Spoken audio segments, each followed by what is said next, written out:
Coming home late from work, a millionaire noticed a small figure sneaking out of his mansion through the window. Outraged to catch the intruder, a 7-year-old girl carrying a black bag, he ran after her, shouting, "Thief, you won't get away!" When the child stumbled and fell onto the lawn, sobbing desperately, he ripped the bag from her hands, expecting to find precious jewels or expensive watches. But when he opened it, his world collapsed upon seeing what was inside. The night swallowed Elias Thorne's estate in a thick, silent cloak, where the garden shadows seemed to guard unspeakable secrets. Elias Idre, a man in his 40s, was returning late to his fortress of stone and glass, a sanctuary of luxury that, for him, was also a shield against a world he viewed with absolute distrust. His mind, sharpened by years of ruthless transactions, operated in black and white, with no room for the grey nuances that real life so often presented. For Elias, transgressions were transgressions without justification, without forgiveness. He had built an empire and, with it, an invisible wall of privilege that isolated him from any less fortunate reality, feeding a natural suspicion toward those living on the margins. Inside him, a silent conflict gnawed away. The fear of being deceived, of being exploited. Past experiences, locked away deep in his heart, had taught him that kindness was synonymous with naivety, and compassion, a dangerous weakness. This emotional barrier, robust and unforgiving, prevented him from forming genuine connections, from seeing beyond the surface and recognizing the need that often hid beneath the veil of vulnerability. His moral rigidity was a defense mechanism, a shield against the pain that emotional openness could bring. Vulnerability, in his private dictionary, was an invitation to disappointment. On this particular night, the moon hid behind heavy clouds, and only the distant glow of streetlights reached the long, tree-lined driveway of his property. The soft purr of his luxury car's engine was the only sound to break the silence, until he parked and the engine died, plunging him into an almost oppressive stillness. As he approached the main entrance, the mansion's imposing architecture seemed to breathe with its own grandeur. But something was wrong. A furtive movement in the ground floor windows caught his attention, shattering the scene's perfection. It was a small silhouette, moving quickly through the interior of his house, clearly trying to escape undetected. The sight ignited a pure, visceral rage in him. His property, his sanctuary, was being violated by an intruder. He clenched his fists, every muscle in his body tense with indignation, and sprinted toward a side door, anticipating the trespasser's escape route. His heart pounded, not with fear, but with fury at such audacity. He swore to himself he would catch whoever it was and make them pay for such an affront. With a surprising agility for a man of his build, he intercepted the figure just as it tried to slip out the back door, which had been left slightly ajar. His eyes widened. It wasn't a seasoned burglar, nor an adult vandal. It was a girl, about 7 years old, shockingly small, clutching a black bag that she was desperately trying to hide. His first assumption was immediate and unforgiving. The child wasn't alone. She was part of an elaborate scheme, an innocent decoy to steal his valuables. The ever-present distrust now solidified into bitter certainty. He imagined adult criminals lurking in the shadows, waiting for the girl's signal to act. The rage in his chest mingled with a sense of outrage. Feeling doubly betrayed by the intruder's fragile appearance. "Freeze!" His voice boomed, harsher than he intended, echoing in the night silence and startling the small figure. The girl, her eyes wide with terror, made one last, desperate attempt to flee. She ran, her small feet barely touching the damp, freshly watered grass, but fate, or perhaps the recklessness of her haste, intervened. The girl tripped on a protruding root from one of the garden's ancient trees, falling face first onto the soft lawn. A muffled thud, followed by a desperate, sincere cry, cut through the air. It wasn't a cry of anger or frustration at being caught, but a genuine wail of despair and fear that made her curl into a ball like a frightened pup. Elias watched the scene, his mind trying to process the incongruity. That reaction wasn't one of a criminal mastermind. It wasn't the behavior of a cunning thief. The trembling of her small shoulders, the sobs that shook her body, the way she futilely tried to protect the black bag that had rolled a few inches away, it all screamed innocence and terror. For an instant, a tiny crack formed in the wall of his mistrust. A trace of doubt emerged, so faint he almost dismissed it. But his anger, fueled by years of caution and his fear of being deceived, quickly suppressed any flicker of compassion. He walked toward her, his heavy footsteps sounding like thunder to the huddled girl. Without a word, he reached down and snatched the black bag lying on the ground. The girl tried to grab it, a silent scream of dread in her eyes, but she was too weak to resist Elias's strength. He opened it, expecting to find what he had already assumed: gleaming jewelry, expensive watches, perhaps some high-end electronics, concrete proof of her theft and her childish cunning. His gaze was icy, ready to confirm his vision of a world where even children were accomplices in vile schemes. However, what he saw inside the bag made his blood run cold. There was no gold, no silver, no diamonds. Instead, he found a carton of milk, a few dented cans of food, and wrapped in a grimy napkin, several slices of bread, basic survival items. They weren't valuables that could be sold for profit, but essential goods that anyone starving would desperately need. The shock paralyzed him for a moment. The rigidity of his posture eased slightly, his eyes fixed on those simple items, so far removed from the opulence he had expected to find. The anger, though still present, was now accompanied by a pang of confusion, a perplexity he rarely experienced. He looked from the bag to the girl, who was now staring at him with tear-filled eyes, her face smudged with dirt and tears, and there was nothing in her but pure, overwhelming fear. The contrast between his expectation and the reality was stark, disorienting. That scene disarmed a part of his armor, forcing him to confront a truth that didn't fit into his neat categories of right and wrong. The girl, seeing that he had found her treasure, let out a new sob, louder and more helpless. "My little brother," she whispered between tears and gasps, her voice so faint that Elias had to lean in to hear her. "He's sick. His stomach hurts so bad. I didn't know what else to do to feed him." The words, laden with a child's pain and devoid of any artifice, struck Elias like lightning. The fear in her eyes was genuine, the desperation palpable. He saw not a thief, but a distraught child, desperate for something that seemed so far removed from his own opulent reality. The phrase, "I didn't know what else to do," resonated in his mind, carrying a weight of helplessness he had never known in his privileged life. The coldness that defined him began to fragment, exposing him to a new and uncomfortable emotion. He didn't know what to say, what to do, or how to react to this unexpected revelation that was turning his world upside down. The night, which had once seemed merely dark, now felt like it was collapsing upon him, heavy with a weight he never imagined he could feel. And the image of the sick boy somewhere, waiting for these few items, seared itself into his mind, leaving him utterly lost. The girl's confession, whispered between sobs, reverberated in Elias's mind, shattering the walls of his moral rigidity with a force he hadn't anticipated. The words, "My little brother is sick, and I didn't know what else to do," echoed in a disturbing silence, forcing him to confront a reality he had diligently avoided his entire life. He watched the girl, her small body trembling under the dim porch light, tears streaming down a face smudged with dirt and despair.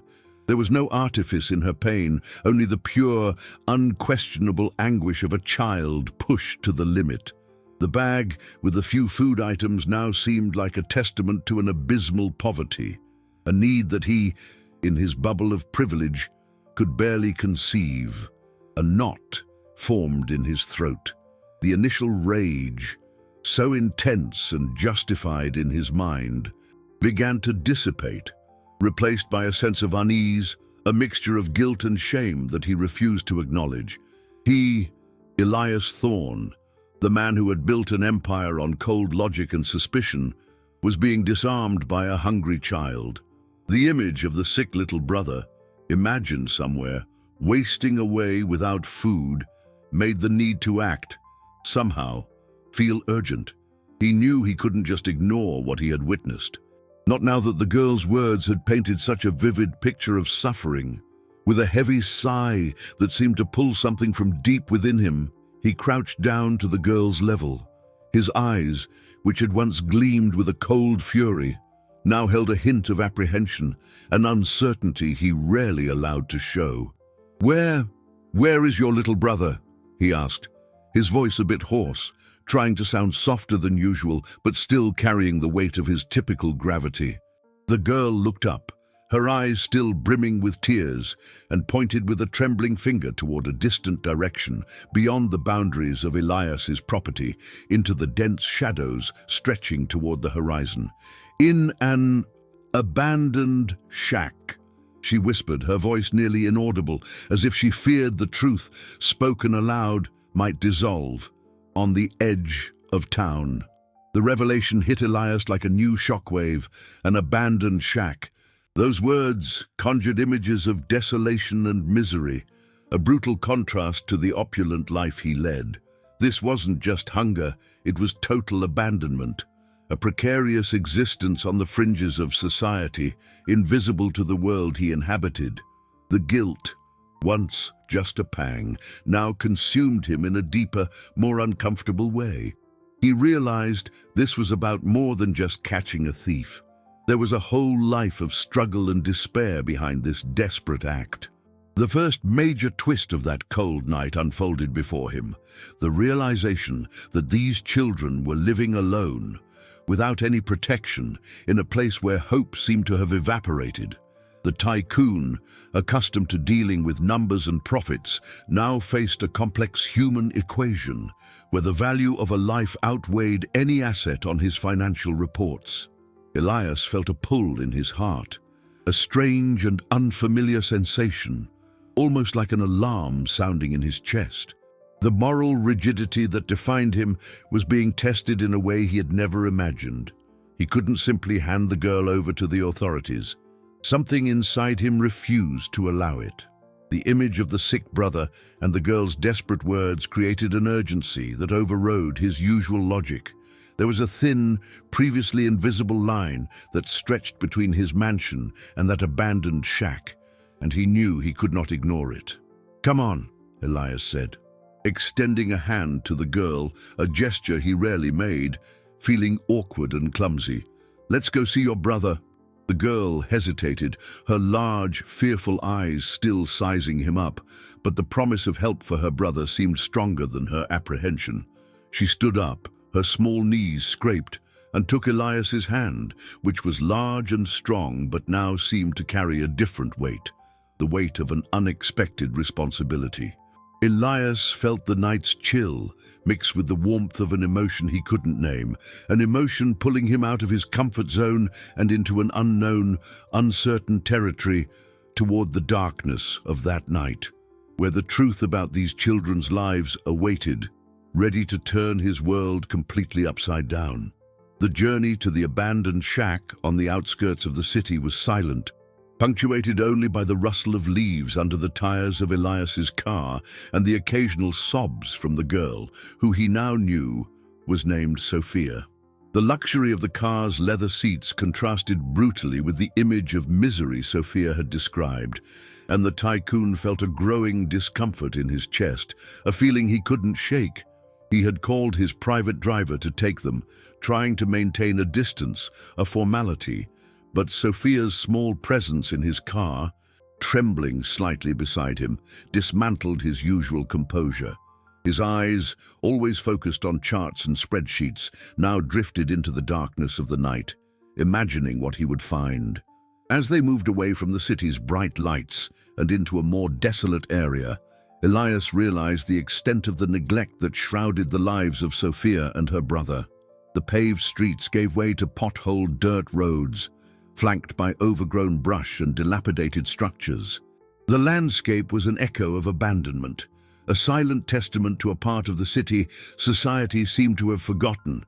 The air, once fresh and clean near his estate, now smelled of dust, dampness, and a faint note of despair that seemed to hang over everything. Finally, the car stopped in front of a precarious structure, barely visible in the darkness, which Sophia pointed to as her home. It was a shack made of old planks, rusted metal, and pieces of tarp, leaning precariously as if it might collapse at any moment. There was no light, no sound, only the heavy silence of a forgotten place. Elias got out of the car, feeling the uneven ground beneath his expensive shoes, and a sense of unreality washed over him. How was it possible for children to live in such conditions? His mind, so accustomed to order and abundance, struggled to comprehend this disorder and want. Sophia, with a courage renewed by her brother's proximity, ran ahead, pulling aside a flap of tarp that served as a door. Elias followed, his phone's flashlight cutting through the shack's interior darkness. What he found inside froze him to the bone. In a corner, lying on a pile of dirty rags that could hardly be called a bed, was a little boy. His body was tiny and frail, his ribs visible under his pale skin, and his breathing was a shallow, wheezing sound. His eyes were half open, glazed over, and a faint moan escaped his chapped lips. It was clear the boy was gravely ill and malnourished. The image of the helpless child, fighting for every breath, hit Elias with devastating force. The bag of food he had inspected moments earlier, the basic items that little Sophia had risked everything to get, now made painful sense. Those few scraps represented the hope of life for this tiny being. Elias's moral rigidity, which once made him see the world in black and white, now shattered into 1,000 pieces, revealing the grey tones of true need and suffering. The second major twist of the night, more impactful than the first, exploded within him. This was no longer a matter of violated property or an act of theft. It was a matter of life and death, of humanity. The guilt over his initial reaction, the unjustified anger that had consumed him, began to eat him alive. He knelt beside the boy, feeling the coldness of the dirt floor on his knees and the smell of mildew and misery that permeated the air. The contrast between his life of opulence and the reality of these children was a brutal blow to his conscience. Sophia, her eyes full of tears but with a fierce determination, gently tried to rouse her brother, calling his name. "Lucas, Lucas." The boy barely responded. Elias took out his phone again, not for light, but to make a call. To whom? 911. Of course, but the line felt distant, and the operator's voice, so professional and calm, seemed absurdly out of place in this scene of despair. While waiting for the ambulance, he looked at Sophia, who now watched him with a mixture of hope and fear. In her childish eyes, he saw not the thief he had imagined, but a hero, a desperate protector who had risked everything for the love of her brother.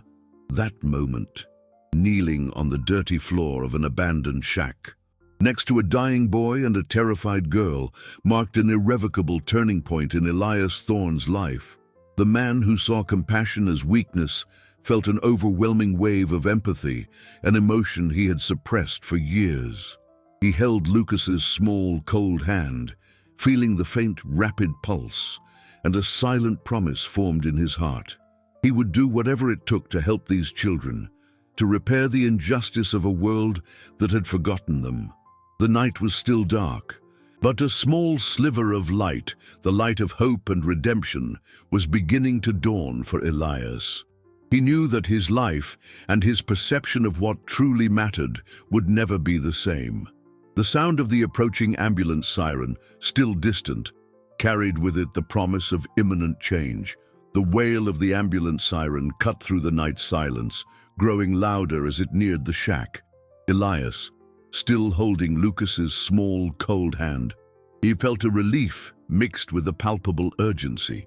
The paramedics, accustomed to scenes of misery and suffering, acted with professionalism, but their glances at Lucas's condition and the shack's environment spoke volumes.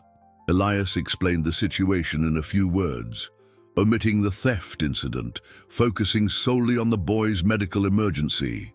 Sophia, clinging to her brother's side, watched everything with wide eyes, the fear still present but now tempered by a thread of hope. Moving Lucas to the ambulance was a delicate process. His body was so fragile, it looked as if it might break at any touch. Elias accompanied them, feeling like an intruder in this world of medical urgency and, at the same time, an unexpected protector. He watched as Sophia was placed beside her brother in the ambulance, her small hand tightly gripping Lucas's. The scene struck him deeply. Two children alone, one protecting the other, in a world that had abandoned them. Lucas's fragility, Sophia's determination, it all etched itself into his mind, marking him in a way his millions never could. At the hospital, the wait was agonizing. Elias tried to remain calm, but anxiety gnawed at him. He sat in a cold plastic chair in the hallway, the same man who made billion-dollar decisions with the coldness of a computer, now feeling utterly powerless in the face of a child's life.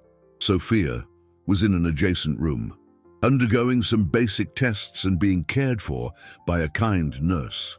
The hospital's silence, broken only by PA announcements and the occasional rattle of gurney wheels, amplified his own thoughts and the guilt that haunted him.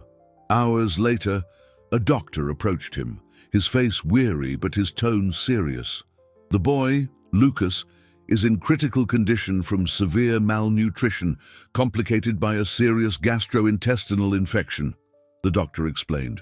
He'll need a prolonged hospital stay, IV fluids, antibiotics, and a special diet.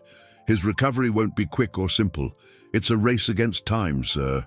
The doctor's voice was grave, and the words jumbled in Elias's mind as he felt the weight of the information on his shoulders. Severe malnutrition. Those two words brought a fresh wave of guilt. If he hadn't been so blind, so absorbed in his own reality, perhaps he could have helped sooner. The week delivered another cruel blow.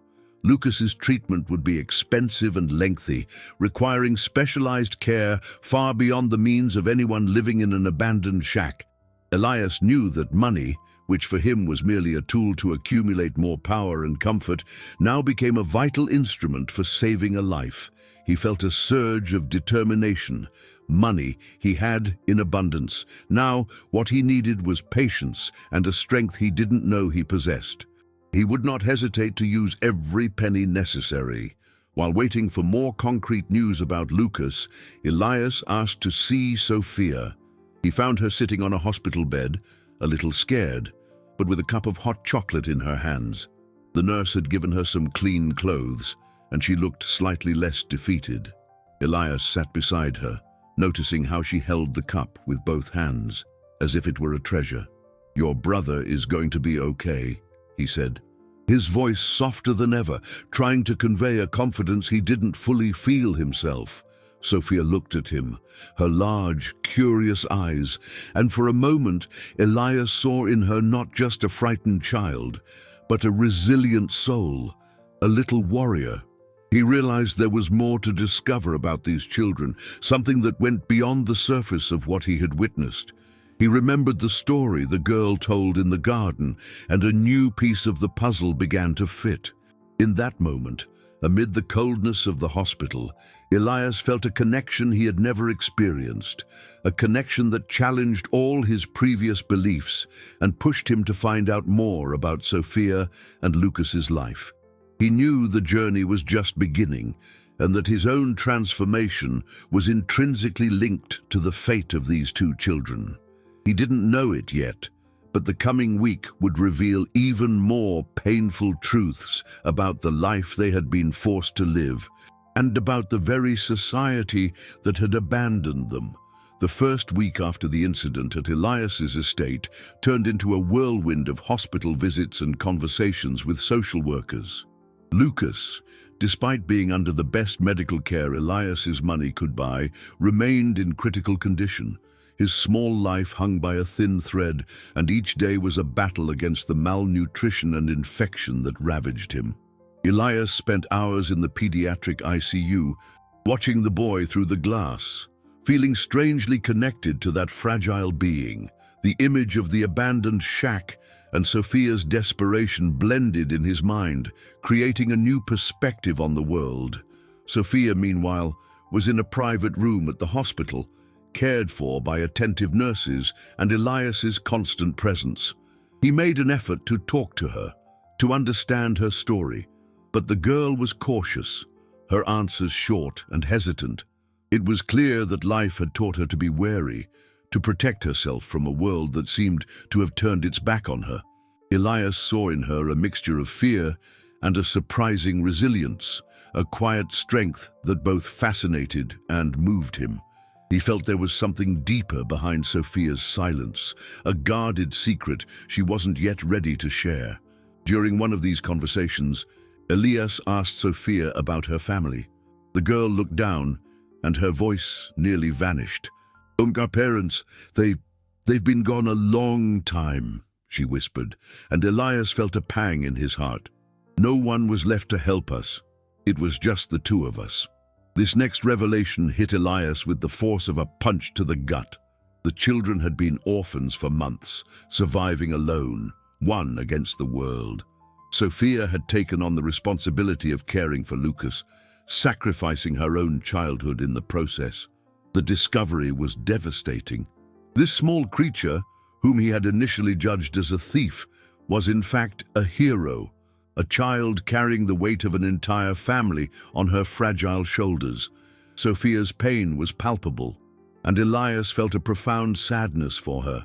He imagined what she had been through, the days and nights of fear, hunger, and despair, all while he lived in his mansion, oblivious to the cruel reality unfolding so close by. The guilt over his initial negligence, his inability to see the need behind the act, weighed on him more than ever. The emotional barrier that protected him began to crack, exposing him to a vulnerability he didn't know he was capable of feeling. Compassion, once seen as weakness, now presented itself as a powerful, transformative force. However, the difficulties were just beginning. News that Elias was caring for the children reached local authorities, and a social worker was assigned to the case. Dr. Evelyn Reed was an experienced woman with piercing eyes that seemed to see through facades. She regarded Elias with palpable skepticism. "Mr. Thorne," she began, her voice serious and professional, "I understand your good intentions, but a single man with no experience with children getting involved with unaccompanied minors raises a lot of questions. What are your true motivations here?" Dr. Reed's questioning was the first significant obstacle for Elias. His moral rigidity, which made him see the world in black and white, now confronted him with the complexities of bureaucracy and social suspicion. He tried to explain, but the social worker seemed to view him as someone trying to buy a clear conscience, a millionaire seeking redemption through superficial charity. The irony was cruel. Elias was, in fact, beginning to change, but it wasn't out of selfishness. He was genuinely moved by these children's pain, but his reputation and history of isolation worked against him. The second obstacle came from Sophia herself. Despite the care and kindness Elias was offering, the girl maintained an emotional distance, a subtle barrier that Elias couldn't break through. "Are you going to leave us too?" she asked one day, her eyes fixed on his, a mixture of defiance and vulnerability in her voice. Elias felt a lump in his throat. He tried to assure her that he wouldn't, that he would stay. But the words felt empty in the face of the trauma of a child who had already been abandoned too many times. His inability to show vulnerability, to connect emotionally in a genuine way, now prevented him from truly reaching Sophia. He realized he needed to do more than just provide material goods. He needed to offer his heart, a part of himself he had kept locked away his entire life.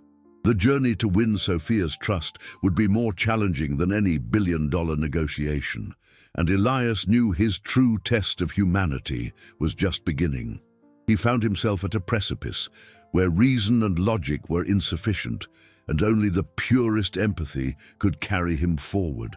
The news that Lucas would need prolonged care and the suspicion from the social worker, Dr. Reed, hung like heavy clouds over Elias. He spent his hours in a limbo of anxiety and frustration. However, an unexpected turning point came during one of his rare, more open conversations with Sophia. The girl, feeling a little safer in the hospital environment, had started drawing on paper a nurse had given her. She drew a smiling sun, a house with a pointy roof, and in the middle of the drawing, two small figures holding hands, her and Lucas. But what Elias noticed was a disturbing detail. In the corner of the paper were small, almost invisible scribbles of larger figures, but with distorted, frightening faces. Elias, curious, asked about them. Sophia hesitated, looking at him with a renewed expression of fear. They wouldn't help us," she whispered, pointing to the scribbles. "I tried to ask for help, a lot of people, but they just sent me away." The next major revelation hit Elias like a tidal wave. The girl had tried to ask several people for help before resorting to theft, but was consistently rejected or ignored by the society that should have protected her. Sophia's words resonated in Elias's mind, painting a devastating picture of abandonment and indifference. He imagined little Sophia, with her childish courage, approaching adults, reaching out for compassion, only to be shooed away, seen as a nuisance, an inconvenience. The guilt he felt over his own initial reaction intensified, transforming into a deep shame. He had been just one more person in a long line of people who had failed Sophia and Lucas. The society that he, in his privileged bubble, believed to be just and orderly, now revealed a cruel and inhumane face. The understanding that Sophia had exhausted all other options before venturing onto his estate, desperate for food for her brother, brought a new dimension to his journey. This wasn't just a matter of charity, but of justice, of giving back to a child what life had denied her. Elias's moral rigidity, which once made him see the world in black and white, was now confronted with the complexity of human desperation, where rules bent before the most fundamental need. He realized that the distrust he harbored for the less fortunate was, in large part, a reflection of his own ignorance and privilege. That afternoon, during a meeting with Dr. Reed, Elias felt a pressing need to defend Sophia. He told her about the girl's attempts to ask for help, about the series of rejections that had driven her to desperation. Dr. Reed, though still skeptical, listened attentively, her eyes observing Elias with a renewed curiosity. She was a woman who had seen it all, and Sophia's story was not uncommon, but Elias's vehemence in her defense was. It was at this moment that the social worker, who initially saw Elias as someone trying to buy a clear conscience, began to glimpse a possibility of change. Her motivation was to protect the children from more disappointment, and she had witnessed countless cases of well-intentioned people who, in the end, failed to keep their promises. But the passion in Elias's voice, the genuine pain in his eyes, began to chip away at her armor. She realized that perhaps there was more to Elias Thorne than the distant, arrogant millionaire she had initially perceived. Dr. Reed, with her experience in dealing with bureaucracy and the system's complexities, explained the next steps: the search for relatives, the assessment of adoption conditions, the need for proof of Elias's commitment. Each step was an obstacle, each rule a barrier. But Elias, who would have once bristled at the system's slowness, was now determined. He looked at Sophia's drawing, at the two figures holding hands, and a new strength welled up inside him. This was his turning point. From this moment on, he would not be just a benefactor, but a guardian, a protector, someone who would fight with all his might to give Sophia and Lucas the life they deserved. Dr. Reed, observing the subtle transformation in Elias's eyes, felt a spark of hope. Maybe, just maybe, this man could be different. But the road would be long and full of challenges. And she knew he would have to prove his sincerity, not just with words, but with actions.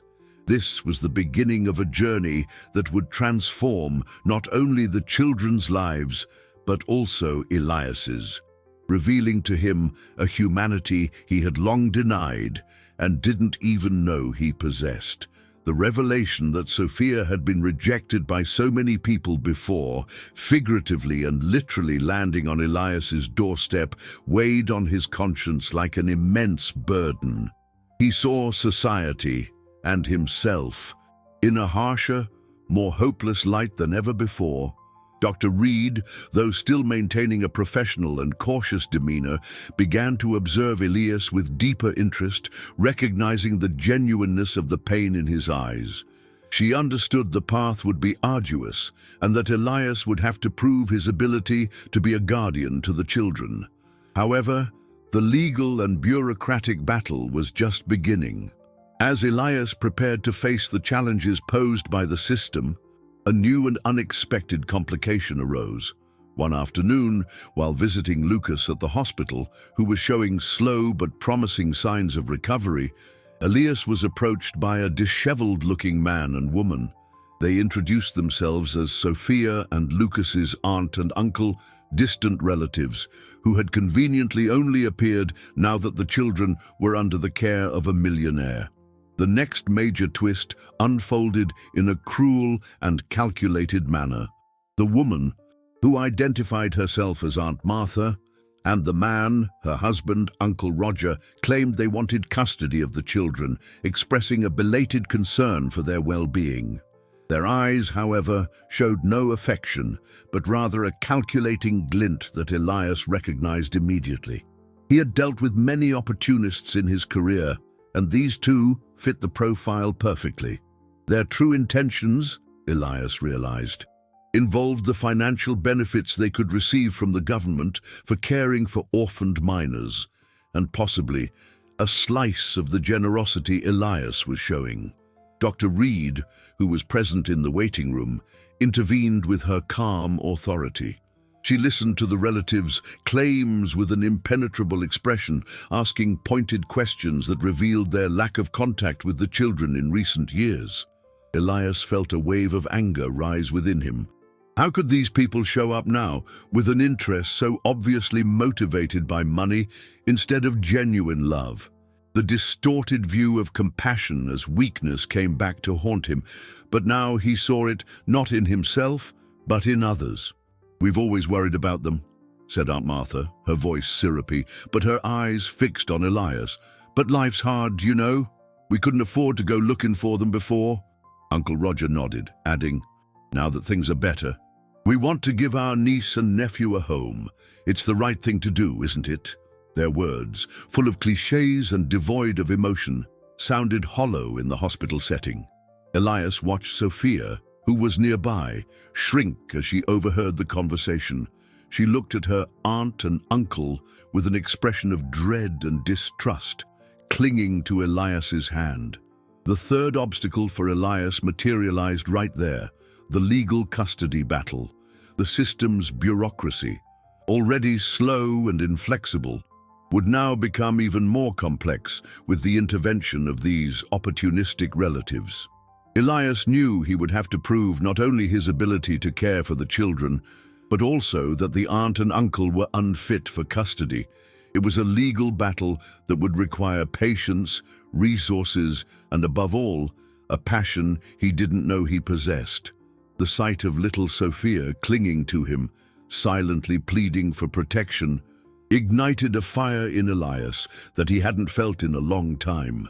He would not allow these children to fall into the hands of people who saw them only as a means to an end. His natural distrust, which once isolated him, now drove him to fight, to protect those who couldn't protect themselves. He glanced at Dr. Reed, who gave him a discreet nod, indicating she was aware of the situation. In that moment, as the opportunistic relatives continued to spew their excuses and false concerns, Elias felt a deeper connection to Sophia and Lucas.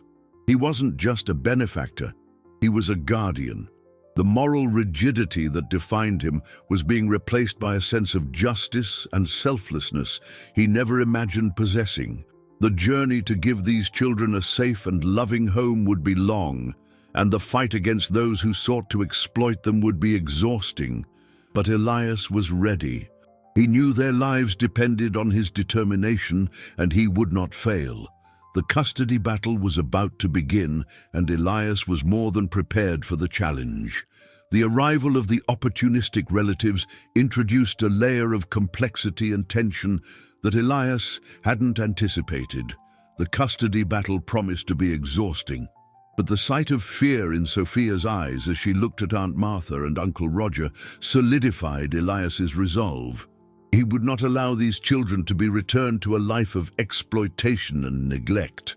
Dr. Reed, while maintaining her professional neutrality, showed her silent support, exchanging meaningful glances with Elias that encouraged him to stand firm. She understood the nuances of the system and the malice behind this sudden appearance. While the legal battle unfolded behind the scenes, with Elias instructing his lawyers to gather all necessary evidence against the relatives, Lucas's health remained a primary concern. Although the malnutrition was being treated and the gastrointestinal infection was under control, the boy was still fragile. Doctors revealed he would need surgery to correct a congenital intestinal problem, a complication that had been exacerbated by the severe malnutrition. His recovery would not be quick, requiring months of specialized care and physical therapy. A new obstacle arose in a cruel and inescapable way. The boy's health took another downturn, making each day a race against time. A routine scan revealed an unexpected complication, a sudden worsening that would require immediate intervention. The news hit Elias like a lightning bolt. The hospital, which he had turned into a safe harbor for Lucas, now became a place of renewed anguish. He felt his heart tighten, a pain he never imagined he could feel for someone who wasn't his own family. The image of the frail boy fighting for his life dominated his thoughts, pushing aside all other worries. Elias spent most of his time at the hospital, dividing it between the ICU waiting room, where Lucas was admitted, and Sophia's room. He read to Sophia, played board games with her, and tried to answer her questions about her brother, always with cautious optimism. The girl, despite all her suffering, showed remarkable resilience. She drew more often, and her drawings, once somber, began to gain more vibrant colors, reflecting the small flame of hope Elias was kindling in her. During one of these afternoons, as Elias and Sophia were together, she surprised him with a question. "Why are you helping us?" she asked, her large, sincere eyes fixed on his. The other people didn't care. Elias swallowed hard. Sophia's question, so simple and direct, touched an old wound, a memory he had suppressed for decades. He looked at the girl's innocent face and felt the need to be honest, to open up in a way he never had before. Because I know what it's like to feel alone, Sophia," he confessed, his voice low and choked with emotion. I was abandoned when I was a child, too." The words tumbled out of him almost without his permission. A torrent of vulnerability he had guarded his entire life. The second subplot of the story was revealing itself there, in a hospital room, between a millionaire and an orphan girl. Elias had been left at an orphanage as a child, an experience that shaped him, that taught him to be self-sufficient, to distrust the world, to build an emotional fortress to protect himself from the pain of abandonment. Sophia watched him, her eyes filled with a new understanding. She saw not just the rich and powerful man, but a human being who shared her own pain. That unexpected confession created a deep and instant connection between them, an emotional bridge that crossed the barriers of age and social class. Elias felt the weight of years of secrecy dissipate, a relief he never imagined he could feel. He had opened his heart, and Sophia, with her innocence and vulnerability, had accepted it. In that moment, as Lucas fought for his life in the ICU, Elias realized that the help he offered these children was, in a way, a means of healing himself. It was an opportunity to rewrite his own story, to transform the pain of abandonment into an act of love and redemption. This was a moment of profound reflection on the lessons of his journey, and his promise not to abandon them was not just for Sophia and Lucas, but also for the lonely boy he had once been. Lucas's challenge was still immense, but Elias's strength now came from a deeper, more meaningful place. A place where compassion and vulnerability intertwined into a new and powerful form of love. He knew he had to fight for them, for himself, for all the children who had ever been abandoned. The revelation of his own story of abandonment created an invisible but unbreakable bond between Elias and Sophia. The girl, seeing the vulnerability in a man who seemed so invincible, began to lower her own guards. Elias, in turn, felt an immense relief in sharing a secret that had weighed on him his entire life. Lucas's pain, the uncertainty of the impending surgery, and the legal battle against the opportunistic relatives seemed to take on a new meaning, a deeper purpose. He wasn't just helping two children, he was rescuing a part of himself. The days that followed were a delicate dance between waiting and acting. Elias, with the support of his lawyers, began to build a solid case against Aunt Martha and Uncle Roger, gathering evidence of their neglect and true intentions. Dr. Reed, observing Elias's dedication, began to soften her skeptical stance. She saw the once distant businessman now immersed in the details of childcare, researching pediatric nutrition and talking with child psychologists. The transformation was visible, and the social worker, who had once viewed him with suspicion, now began to see him as a potential guardian. However, the central concern remained Lucas. The journey's fourth obstacle became more acute as the boy's health gradually deteriorated, making each day a race against time. The doctors prepared for emergency surgery, a complex intervention aimed at correcting Lucas's intestinal problem, which had been aggravated by malnutrition. Elias spent sleepless nights reading medical articles, consulting with specialists, doing everything he could to ensure Lucas had the best chance of survival. The emotional tension grew with each passing hour, and he felt the weight of the world on his shoulders. During one of these sleepless nights at the hospital, a profound insight struck him with the force of a revelation. Elias replayed in his mind the initial conversation with Sophia in the garden, her words, the way she had chosen his mansion. He had assumed she had simply stumbled upon his property. But now, with their new connection and understanding of the depth of Sophia's desperation, a new truth revealed itself. The girl wasn't just stealing food from any random house. She had been watching his house for days before the break-in, not looking for riches, as he had initially thought, but for signs that he might be a compassionate person. She had chosen to steal from him because he was her last hope. The girl had assessed, in her own childish way, the imposing facade of the mansion and the formidable figure of Elias, searching, perhaps unconsciously, for a crack of humanity. This revelation hit Elias with an overwhelming emotion, a mixture of humility and admiration. Little Sophia, in her innocence, had seen something in him that he himself had striven to hide. She had sensed a latent kindness, a capacity for compassion that he had buried under layers of cynicism and distrust. Elias's mind flashed back to the night of their encounter, the way she had cowered, her desperate cries, the way she protected the bag of bread and milk. It all made a different kind of sense now. It wasn't an act of simple transgression, it was a cry for help, a desperate act of love from a sister for her brother. The thief he had confronted in the garden was in fact a messenger, bringing not gold or silver, but the opportunity for his own redemption, the chance to rediscover his humanity. This revelation not only intensified his commitment to Sophia and Lucas, but also deepened his self-understanding. He had spent his life building walls, believing that strength lay in invulnerability. But Sophia, with her fragility and her courage, had shown him that true strength was in the capacity to love and to care. That moment of clarity filled him with an unshakable determination.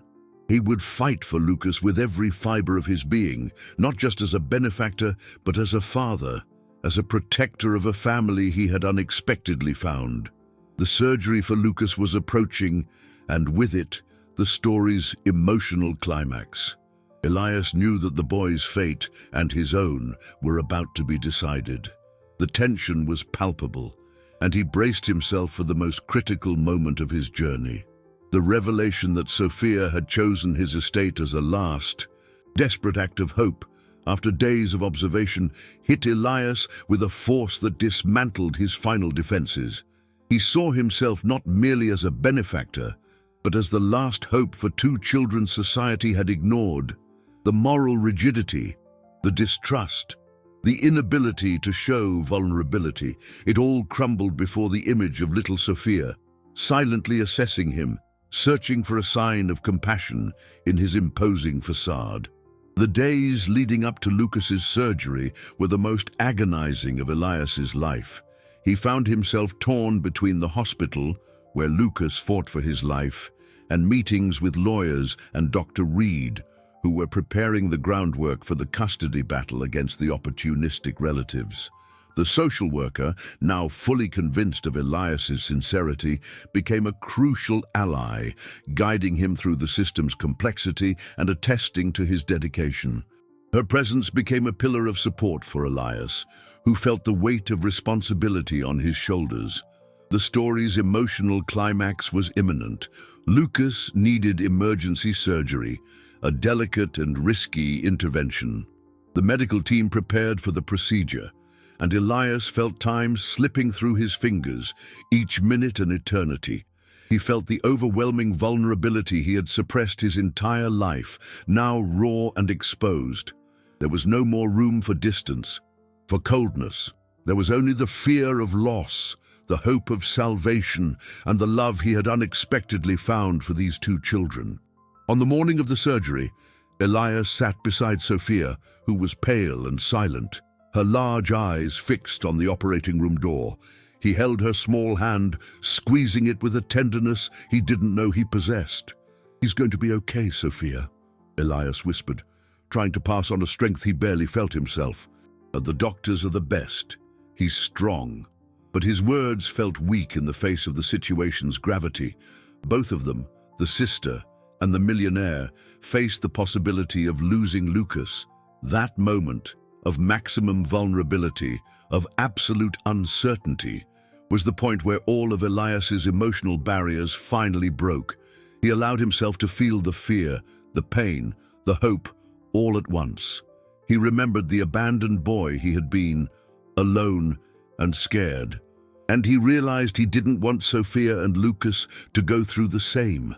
The love he felt for them, a love that bloomed from an act of desperation, was the most powerful force he had ever known. He realized that true wealth was not in his material possessions, but in the ability to love and connect with other human beings. The hours of surgery felt like an eternity. Elias and Sophia remained together in the waiting room, the girl nestled beside him, seeking comfort in his presence. The silence was broken only by their own anxious thoughts. Elias thought about his life, how he had spent years accumulating wealth but never feeling truly fulfilled. Now, On the brink of a tragedy, he felt a connection, a purpose he had never experienced. Finally, after long, agonizing hours, the surgeon appeared, his face tired but with a gentle smile. The surgery was a success, he announced, and Elias felt the air return to his lungs, a wave of relief so intense it nearly knocked him over. Sophia let out a muffled gasp, and tears of relief streamed down her face. He's out of danger, but recovery will require months of specialized care. It will be a long process. The news brought the first victory, saving the boy's life, but with the emotional cost of recognizing how close they had come to an avoidable tragedy. Elias hugged Sophia, holding her tightly. Feeling her small life in his arms, he looked at the surgeon, his eyes misty, and thanked him. The words caught in his throat. He knew this moment would mark the beginning of a new phase, a phase of healing and rebuilding. Lucas's life had been saved, but the journey was far from over. Recovery would require patience, dedication, and an unconditional love. Elias was ready to give all of that, and much more. He knew that life and his own humanity had been rescued that night in the garden of his estate by a girl he had mistaken for a thief. The real battle was just beginning, but now he had Sophia and Lucas by his side, and their love was his greatest wealth. The news of Lucas's successful surgery brought immense relief, but the recovery journey promised to be long and challenging. Elias threw himself into the boy's post-operative care, accompanying him through every step. From physical therapy sessions to consultations with nutritionists and child psychologists. He dedicated himself to understanding the nuances of each treatment, to learning about the challenges of a recovering child. Elias's estate, once a haven of silence and solitude, began to transform into a home. Sophia, with Lucas's improvement, started to relax, revealing a vibrant and curious personality that had been suffocated by adversity. She filled the halls with laughter and play, and Elias, to his own surprise, found himself increasingly involved in these simple joys. Dr. Reed, observing Elias's interaction with the children and his unwavering dedication, became his staunchest advocate in the custody process. She testified about his genuine transformation, about his real commitment to the children's well-being. Her faith in Elias, which had started with skepticism, solidified into admiration. The social worker T, who initially saw the millionaire as a man trying to buy a clear conscience, now saw him as a potential father, someone capable of offering love and stability. The second victory, legal custody of the children, was within reach. The battle against the opportunistic relatives, Aunt Martha and Uncle Roger, was long and tiresome. But Elias's determination, supported by Dr. Reed's convincing testimony, prevailed. Elias's lawyers presented an irrefutable case, demonstrating the relatives' neglect and the purely financial motivation of their custody claim. After months of proving his dedication, of Elias following every step of Lucas's recovery, of his constant presence by Sophia's side, the final decision was made. Elias Thorne would be granted legal custody of the children. The news was celebrated with tears and hugs. Sophia, for the first time in a long time, allowed herself to feel the security of a home and the promise of a future. Elias, as he embraced the children, felt a sense of fulfillment he had never experienced with all his material achievements. The estate, which was once just a grand structure, was now filled with meaning, human warmth, and a love he never imagined he could have. The garden, where he had confronted a thief, would now be the stage for games and laughter, a daily testament to his own transformation. However, the path to Sophia and Lucas's emotional recovery was still long. The trauma of abandonment, life on the streets, and Lucas's illness had left deep scars. Elias understood that it wasn't enough to just provide material security and comfort. He needed to heal the invisible wounds, the scars on their souls. He sought out child therapists, trauma specialists, and dedicated himself to creating an environment of love and trust, where the children could feel safe to express their emotions and process their experiences. He learned to listen with patience, to respond with empathy, to be present in a way he had never been for anyone. The moments of deep reflection on his journey's lessons became part of his daily life. He remembered the lonely boy he had been, and saw in Lucas and Sophia an opportunity to rewrite a destiny, to offer them what he himself had not had. His own healing journey was intrinsically linked to theirs, and every step the children took toward recovery was also a step toward his own transformation. The estate, once a symbol of isolation and ostentation, now became a symbol of love and family. Elias hired a support team, including a warm housekeeper and a tutor, to ensure the children had the best in terms of education and care. The house resonated with life, with the buzz of children's voices, the smell of home-cooked meals, the energy of a family in the making. Elias's life, once so predictable and controlled, was now full of surprises, challenges, and a joy he never imagined could exist. He was finally at peace, not for having accumulated riches, but for having found the greatest wealth of all, the unconditional love of a family. He knew the next chapter of the story would bring the consolidation of this new life and the complete resolution of the conflicts, internal and external, that had forever transformed his existence. Elias's estate, once a mausoleum of luxury and loneliness, now pulsed with a life he had never imagined. The meticulous and emotionally charged adoption process culminated in the final victory, the official adoption of Sophia and Lucas. The courtroom, which had once been the stage for a legal battle against opportunistic relatives, now witnessed a moment of pure joy and redemption. Elias, as he signed the documents that sealed his new role as a father, felt a wave of emotions that brought tears to his eyes. Sophia and Lucas, with radiant smiles, officially became his children, and the name Thorn took on a new meaning. The mansion's transformation was gradual and profound. The austere decor was softened, the empty spaces filled with toys, books, and laughter. Elias's old office, once a sanctuary of business, became a cozier space, with photos of Sophia and Lucas adorning the desk. The garden, which had been the scene of their dramatic encounter, was now a haven for children's games and explorations. Lucas, fully recovered from his surgery and malnutrition, ran and jumped with contagious energy, his health restored and his eyes shining with a new vivacity. Sophia, in turn, blossomed. The cautious and frightened girl gave way to a child full of curiosity, intelligence, and a captivating sense of humor.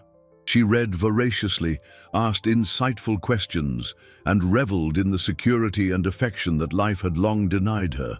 The resolution of the main conflicts manifested in daily life. Dr. Reed, the social worker who had initially confronted him, became a friend and mentor, visiting the estate regularly to check on the children's progress.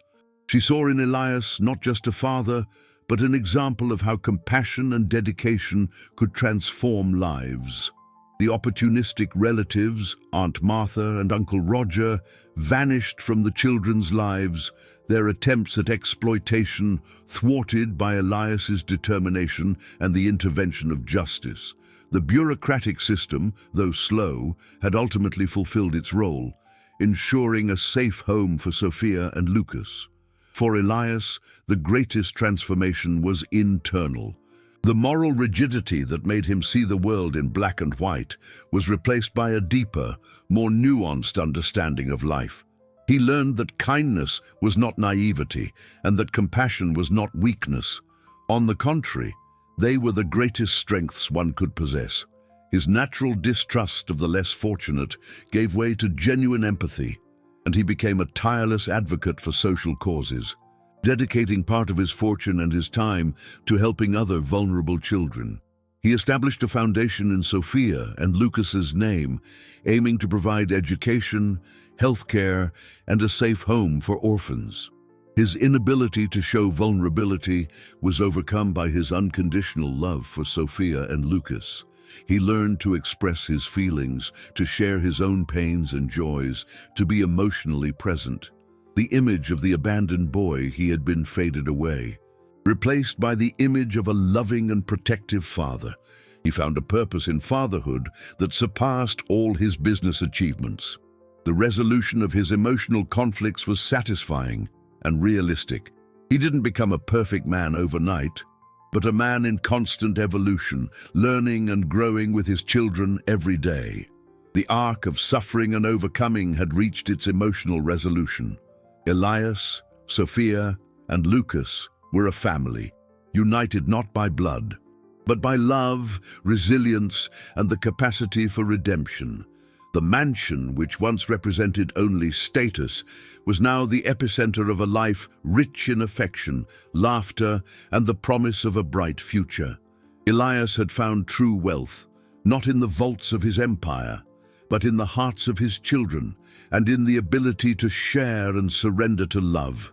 The story of his life, once a narrative of isolation and material success, was now an ode to compassion, selflessness, and human connection. The family was complete, and happiness radiated from every corner of the once silent, cold house. 5 weeks had passed since that night when Elias Thorne found a girl stealing food from his garden.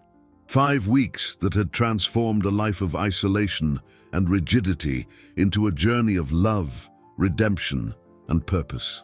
That day, which began with anger and distrust, culminated in a quiet but powerful revolution within Elias's heart.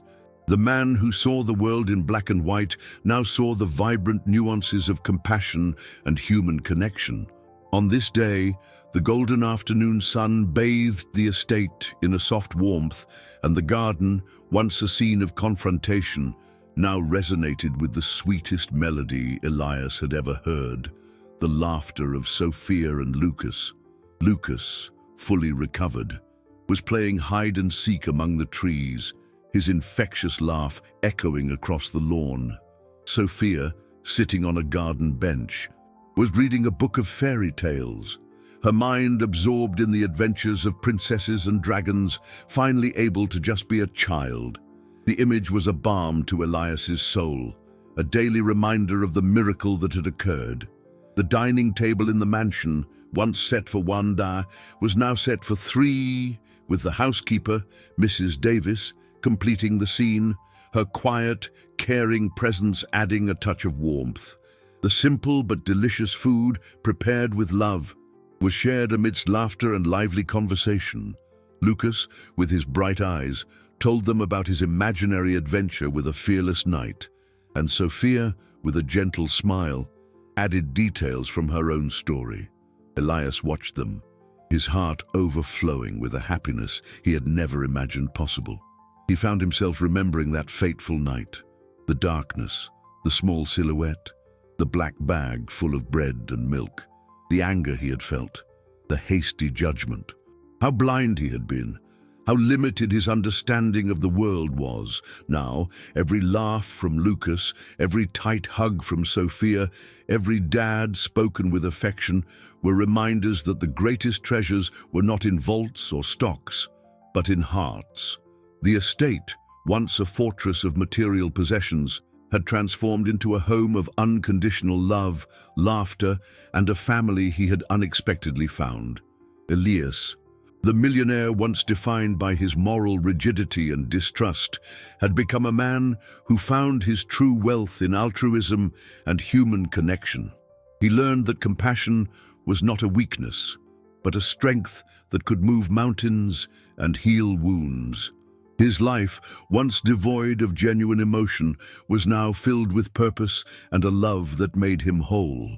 He had established a foundation to help orphaned children, ensuring that other Sophias and Lucases would have the chance at a decent future, a safe home, a love he himself had found so late in life.